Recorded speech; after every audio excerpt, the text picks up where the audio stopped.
So right here in Central Falls, with this specific property and most of the properties that we're seeing what we know as the 1% rule. Central Falls is still bringing in above the 1% rule.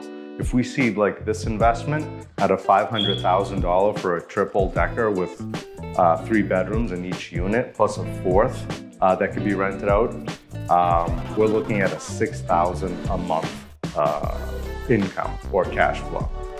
So if you compare $6,000 a month to a $500,000 purchase price, we're probably talking about over 1%. yeah, which is really 1%. Where does that exist right now? For the purchase price of the property, the monthly income will equal to 1% or greater.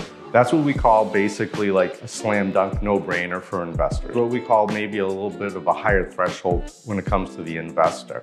But that's why we're seeing the returns here. We've seen them in Worcester, we've seen them in Fall River. Now with this specific property, we're actually looking at an income of $6,000 a month. So that's much greater than it beats that 1% rule. So where are we coming? That's why we're in Central Falls right now.